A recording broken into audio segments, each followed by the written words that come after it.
The National Weather Service in Bismarck has issued a severe thunderstorm warning for southeastern Sioux County in south-central North Dakota until 6:15 p.m. Central Daylight Time.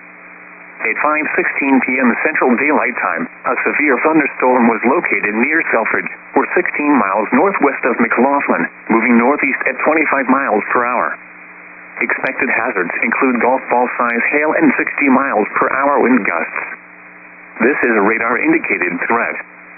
The following impacts are expected. People and animals outdoors will be injured.